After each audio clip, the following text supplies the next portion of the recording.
Saudara-saudara, jika ada orang ingin menjadi Kristen, bimbingan apa yang harus kita berikan kepada dia?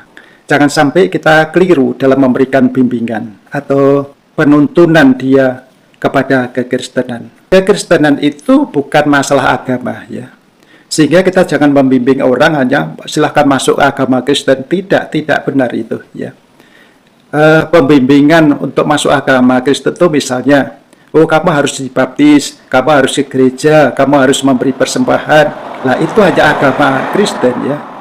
Tapi orang itu bukan Kristen yang sesungguhnya. Lah orang Kristen yang sesungguhnya itu adalah pengikut Kristus. Jadi bimbingan kita bukan supaya orang itu masuk Kristen, orang itu dibaptis, orang itu ke gereja, bukan, ya, bukan itu.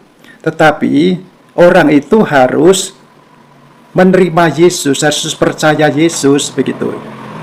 Untuk percaya Yesus itu caranya bagaimana? Caranya menerima Yesus di dalam hati mereka, dalam kehidupan mereka. Kalau orang menerima Yesus, itu harus juga ada syarat-syaratnya.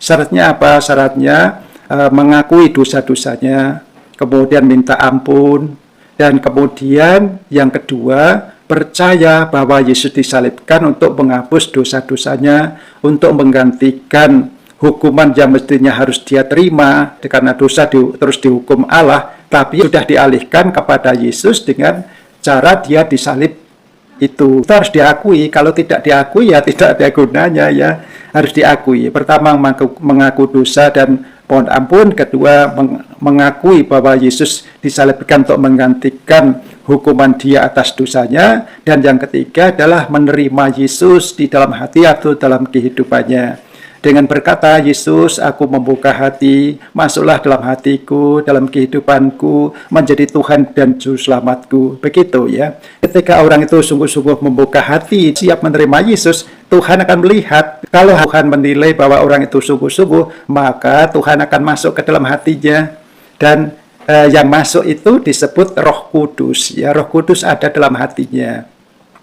Kalau kita baca di dalam Wahyu 3 ayat 20 yang berkata kira-kira begini, lihat aku berdiri di buka pintu dan mengetuk, barang siapa mendengar suaraku dan membukakan pintu, aku akan masuk, ya. Aku akan bersama-sama dengan dia dan dia bersama aku dan makan bersama-sama aku. Kira-kira begitu bunyinya, ya. Lah, itu adalah mengetuk pintu itu sebenarnya pintu hati yang dimaksudkan, ya. Pintu hati seseorang. Jadi kalau membimbing orang, ya, bukan untuk masuk agama Kristen, tapi untuk percaya Yesus dengan cara membuka hati dan menerima Yesus. Kemudian, ya, setelah dibimbing seperti itu, diberikan juga nasihat-nasihat bahwa menjadi orang Kristen itu, ya, tidak boleh berbuat dosa. Tidak boleh berbuat dosa, tidak harus menghentikan perbuatan dosanya, ya, harus dihentikan, sebab Tuhan tidak berkenan, Tuhan Yesus tidak berkenan orang melakukan dosa, ya. Kalau dia tetap melakukan dosa, ya berarti tadi tidak ada kesungguhan. Tuhan tidak akan masuk ke dalam hatinya karena Tuhan melihat tidak ada kesungguhan di dalam hatinya. Dia masih ingin berbuat dosa. Kemudian kedua, kalau menikah juga menikah dengan orang yang seiman dan harus pasangannya satu, ya. Pasangannya satu sampai dia mati, hanya satu itu.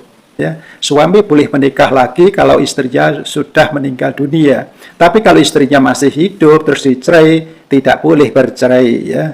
Apalagi menikah lagi tidak boleh. Jadi istri atau suami haruslah satu selama dia hidup, begitu, ya. Tidak poligami, tidak poliandri dan sebagainya.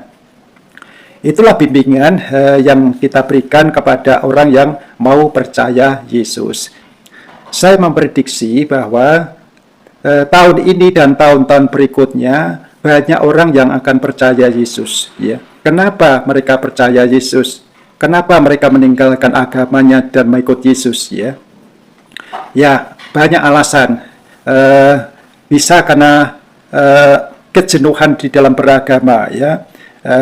memang agama tidak menyelamatkan. Ya, mereka menyadari bahwa agamanya tidak bisa menyelamatkan. Yang bisa menyelamatkan hanyalah Yesus. Ya, mereka capek dengan agama. Mereka sudah berbuat begini begitu. Kemudian disalahkan oleh orang pengkhotbah lain. Ya, yang seagama disesat-sesatkan. Dan kemudian juga perceraian membuat mereka putus asa, ya. Kemudian ketidakpastian untuk masuk surga itu akan menyebabkan orang berputus asa dan ingin mengikuti Yesus yang ada kepastian.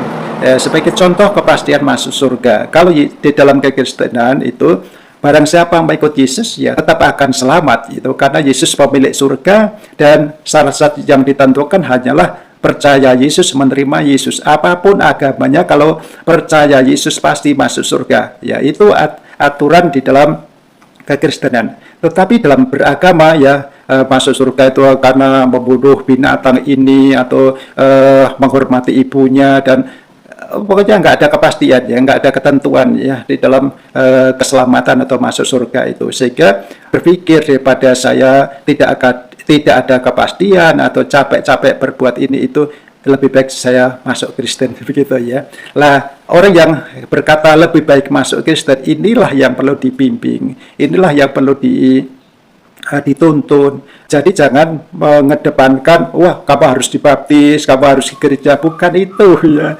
Tetapi langkah pertama haruslah membuka hati untuk menerima Yesus dan percaya Yesus. Begitu ya. Semoga ini bermanfaat bagi kita semua. Terima kasih, Tuhan memberkati.